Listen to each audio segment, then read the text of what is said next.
पिछले सीजन जरूर क्वालिफाई नहीं कर पाए थे, लेकिन इस सीजन कैसी बनाई है सीएसके की येलो आर्मी, क्योंकि सीएसके ने इस सीजन वापस अपने पुराने खिलाड़ियों को खरीदने की कोशिश की है। डेविड कॉनवे बहुत सस्ते में इनको मिल गए, उसके अलावा रचिन रविंद्र को के लिए भी आरटीएम कर लिया, हालांकि 4 करोड़ में मिल रहे थे। अश्विन को भी वापस अपने साथ लेकर आ गए। तो उसके अलावा सेम करन को भी अपने साथ जोड़ा है। तो बहुत सारे ऐसे पुराने खिलाड़ी हैं जो इस टीम के लिए पहले खेल चुके हैं, लेकिन इस सीजन फिर से वो इस टीम के साथ जुड़ गए हैं। आंदेश ये आवाज़ जो है वो हमें फिर से सीएसके में सुनने को देखने को मिलेगी, क्योंकि सीएसके कैसी बनी है इस सीजन की सीएसके की टीम। क्योंकि सीएसके सब तीन ही एक ऐसी टीमें आईपीएल में इस सीजन के जो ऑक्शन में 3 ऐसी टीमें हैं जिनके पास पूरे 25 खिलाड़ियों का स्क्वाड मौजूद है। यानी कि 25 खिलाड़ियों का स्क्वाड अगर आपके पास है, यानी कि आपके पास बैकअप जो है वो भरपूर है। बैकअप की जो है आपको कोई कमी इस सीजन नहीं होने वाली है, क्योंकि टीम गुजरात सीएसके जो है एक ऐसी टीमें हैं जिनके पास जो है वो 25 खिलाड़ियों का पूरा बैकअप है। तो सीएसके की जो है वो सबसे पहली कि इन्होंने जो अपने टॉप 12 बनाए वो कैसी बनाई है। ऋतुराज गायकवाड़ के साथ कॉनवे हमें फिर से इस सीजन देखने को मिलेंगे। राहुल त्रिपाठी जी आ चुके हैं, शिवम दुबे, विजय शंकर या दीपक हुड्डा दोनों में से कोई एक खेलेगा। रविंद्र जडेजा, फिर एमएस धोनी, सैम करन, उसके अलावा नूर अहमद, रविचंद्रन अश्विन, खलील अहमद और महीशा पतिराना जो है वो हमें इनके 11-12 जो है उसमें देखने को मिलेंगे। तो इनके जो पूरा स्लॉट है उसमें जो है वो फॉरेन प्लेयर यानी कि विदेशी खिलाड़ी जो है वो ऊपर इस कोर्ट में यानी बैटर्स में जो है ये कम ही खिलाएंगे, यानी कि सारे जो है वो इंडियन बैटर खिलाएंगे। सिर्फ कॉनवे अकेले एक ऐसे ओवरसीज खिलाड़ी हमें देखने को मिलेंगे जो ओपन करेंगे। इस टीम के पास जो वो सबसे बड़ा जो मिड पॉइंट है वो है इस टीम की स्पिन। अश्विन, नूर अहमद और रविंद्र जडेजा, जिस टीम के पास ये तीनों गेंदबाज हो, इस तीन स्पिनर्स हो, वो टीम वे कैसे पीछे रह सकती है। इस कमाल की तीनों स्पिनर्स है और इस सीजन के सीएसके के साथ जो है वो हमें तीनों की जोड़ी एक साथ फिर से सीएसके के चेपॉक में नज़र आएगी, क्योंकि तीनों ने जिस तरीके से चेन्नई की जो पिच है वो स्पिन फ्रेंडली होती है, और इस सीज़न इतनी कमाल की स्पिन जो है वो चेन्नई के पास है। 2 स्पिनर, बहुत सारी ऐसी टीमें आईपीएल में इस सीज़न जिनके पास 2 स्पिनर तो बेस्ट है, लेकिन 3 किसी के पास नहीं है। और ये जो है सीएसके एक ऐसी टीम है जिसके पास 3 स्पिनर्स हैं और तीनों जो है वो बेस्ट है।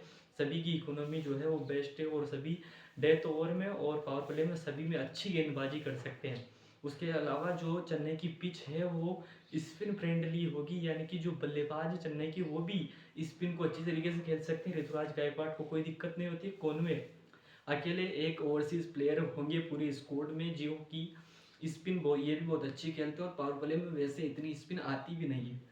और राहुल त्रिपाठी, शिवम दुबे, विजय शंकर या दीपक हुड्डा जो है, उसके अलावा रविंद्र जडेजा और शिवम, एमएस धोनी और सैम करन, तो सभी जो है वो स्पिन अच्छी तरीके से खेल सकते हैं। और बैटिंग में जो है वो बहुत गहराई है इस सीजन इस टीम के। आउट क्लास इस सीज़न जो है वो बैटिंग बहुत अच्छी बनाई है। चेन्नई की जो है वो बैटिंग में इस सीज़न बहुत गहराई जो है वो आपको देखने को मिलेगी। ऋतुराज कॉनवे ओपन करेंगे, 3 पर आ जाएंगे। राहुल त्रिपाठी, बहुत अच्छे प्लेयर को इन्होंने खरीदा है, त्रिपाठी साहब यहाँ आ चुके हैं। शिवम दुबे, उसके अलावा विजय शंकर या दीपक हुड्डा जो मैंने बताया दोनों में से कोई एक, जडेजा, धोनी, सैम करन, अश्विन भी बल्लेबाजी कर सकते हैं। तो 8 नंबर तक जो है वो इस टीम के पास बैटिंग मौजूद है। लेकिन कहीं अगर जो स्ट्रेंथ खाली रह चुका है, क्योंकि पूरे 25 खिलाड़ियों को इन्होंने जो है वो ऑक्शन लिया था। सभी अपने मन चाहे खिलाड़ियों को खरीदना चाहते थे और मिल भी गए। ये वो 27-28 करोड़ के खिलाड़ियों को पीछे नहीं गए। इन्होंने इनको जो खिलाड़ी चाहिए था वो इन्होंने बड़े सस्ते दाम पर खरीद लिया। सिर्फ एक ही एक ऐसा खिलाड़ी रहा इस सीज़न जो चेन्नई को नहीं मिला, वो था दीपक चहर।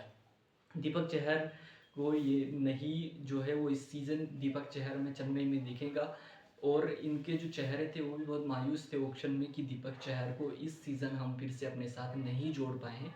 तो वहाँ पर जो है वो एक हमें खाली स्लॉट देखने को मिलेगा और पूरी टीम ओवरऑल एकदम सही लग रही है। कहीं पर अगर चूक हुई है तो वो है फिनिशिंग की। फिनिशर जो है वो इस टीम के पास, क्योंकि फिनिशर की कमी आएगी सीजन। पिछले सीजन डेरेन मिचेल जो थे वो कमी को पूरा करते थे और टीम में बैलेंस, लेकिन इस सीजन हमें फिनिशर, क्योंकि आप कह लो कि MS धोनी मारेगा, जडेजा का बल्ला चल जाएगा, सैम करन है नीचे, अश्विन भी मार सकता है तो मार सकता है, लेकिन इनका बल्ला भाई कभी कभी चलता है। MS धोनी 2 ओवर से ज़्यादा आपके पास बल्लेबाजी नहीं करेंगे। रविंद्र जडेजा मानकर ही चलिए ऐसे ही, तो नीचे जो है वो फिनिशर को जो है वो जगह आपको एकदम खाली देखने को मिलेगी। वो फिनिशर के ऊपर तो बल्लेबाजी मेंटेन है एकदम तरीके से, तो फिर वो दुबे को जो है नीचे आना पड़ेगा। 5 नंबर पर तो जो है शिवम दुबे को आना ही पड़ेगा। ओपनिंग जो है इस टीम की काफ़ी अच्छी, ऋतुराज गायकवाड़ और कॉनवे का जो कॉम्बिनेशन है वो बहुत ही शानदार है। और कम से कम 200 ओवर तक जो है इनका एक ही विकेट गिरता है, या ओवरऑल 2 विकेट से ज़्यादा जो है 10 ओवर में इनके नहीं गिरने को जो है हमें देखने को मिलता है। तो टीम तो इस सीज़न जो है वो बेस्ट है, लेकिन जो कमी रह गई है वो यही है कि जो आपने जो फिनिशिंग है वो थोड़ी सी जोर रख ली है कि नीचे जो है वो आपके फिनिशर नहीं देखने को हमें मिलेंगे।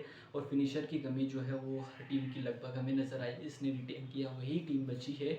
उसके अलावा अगर ओवरऑल सैम करन की अगर हम बात करें, सैम करन 2020-21 में भी इस टीम का हिस्सा रहे और फिर से अब वो CSK के लिए खेलते हुए नजर आएंगे।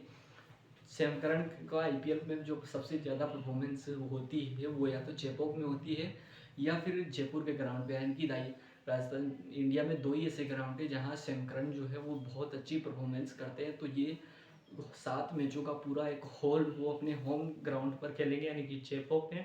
तो वहाँ पर एक अच्छी तरीके से जो सैम करन है वो हमें परफॉर्मेंस करते हुए नजर आएंगे। कमाल की जो है गेंदबाजी करते हैं सैम करन डेथ ओवर में, स्पेशली वो गेंदबाजी करते हैं। उसके अलावा खलील अहमद कैसी गेंदबाजी करेंगे, क्योंकि लास्ट ओवरों में उनका इकोनॉमी रेट जो है वो बहुत हाई देखने को मिलता है। महेश पतिराना और तुषार देशपांडे, महेश पतिराना तो हमें इस सीज़न भी जो है उनको रिटेन कर लिया था और अच्छी गेंदबाजी वो करते हैं, लेकिन तुषार देशपांडे की कहीं ना कहीं ओवरऑल हमें जो है वो कमी देखने को मिलेगी। उनकी कमी जो है वो चेन्नई को इस सीज़न महसूस हो सकती है, क्योंकि वो डेथ ओवर में तुषार देशपांडे बेहतरीन गेंदबाज थे। 12 ओवर की जो इनके पास कमाल की स्पिन है, रविंद्र जडेजा, नूरुल महत और रविचंद्रन अश्विन के रूप में 12 ओवर की तो इनके पास ओवरऑल एक शानदार तरीके की गेंदबाजी है, जो कि